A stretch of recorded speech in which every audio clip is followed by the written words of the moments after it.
She didn't leave a note, no dramatic goodbye, no packed bags by the door. Her phone was still on the nightstand. Her favorite jacket, the one she always wore when she was cold, still hung on the hook. The only things missing were her purse and her car.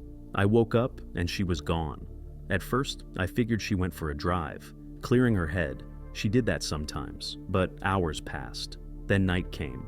I started to worry, called her phone, straight to voicemail, called her sister, her best friend. No one had seen her. No one had heard from her.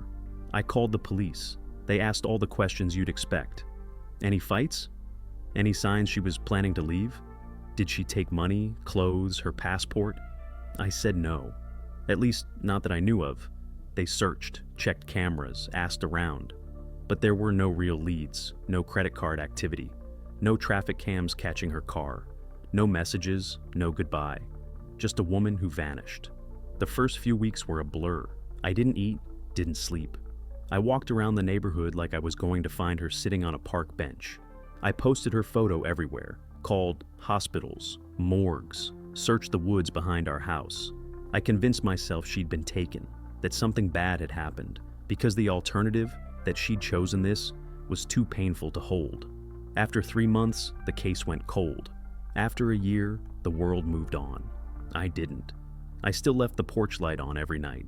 Still kept her number in my favorites. Still didn't touch her side of the closet, our families. They grieved in their own ways. Some stopped bringing her up. Others whispered theories they didn't dare say in front of me. I didn't care what they thought. I just wanted her back. Year 2, I finally gave myself permission to breathe again. Not move on, just survive. I didn't date, couldn't. I still saw her everywhere, in crowds, at grocery stores, on the sidewalk. Always just a blur, a face that vanished too quickly to be real. Year 3, I sold the house. Too many ghosts. Year 4, I started sleeping again. Year 5, I saw her. I was visiting a friend in another state. We stopped by a community fair. It was the kind of thing she used to love. Music, kids laughing, bad lemonade. I wasn't paying attention until I heard a laugh. That laugh, software slightly raspy. Heron. I froze, and then I saw her. She was standing near a booth, holding a toddler, next to a man, wearing a wedding ring. She looked good. Better than I'd seen her in years. Healthy, present, smiling. She looked like someone who had built a life, not someone who had been missing. My heart dropped. I walked toward her, not fast, just enough to see if it was really her. She turned, our eyes met, and I saw it, the flicker, the recognition, the brief panic before she slipped on a smile. "I'm sorry," she said. "Do I know you?" I couldn't speak. "Are you okay?" the man beside her asked, stepping between us. "This is my wife," I finally managed.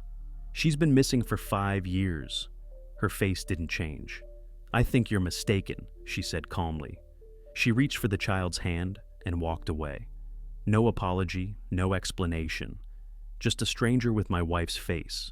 I stood there, frozen, everything inside me cracking open again. Was it really her, or just someone who looked like her? But I knew. You don't forget the person you built a life with. You don't forget the woman who shared your bed for 7 years. You don't forget your wife. I didn't chase her. I didn't call the police. What would I say?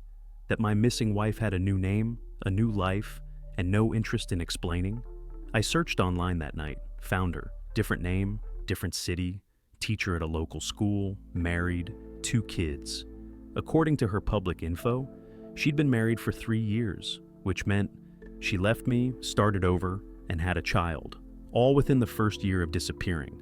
I sent 1 letter, just one. No anger, just the question that had eaten me alive for 5 years. "Why?" she replied.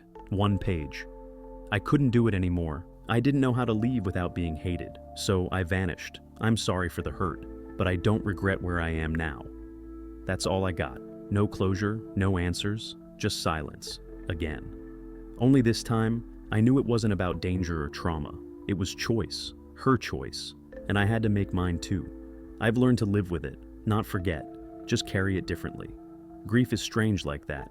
You don't get over it, you just get used to the weight. She disappeared once, and then again, when I saw her for who she really was.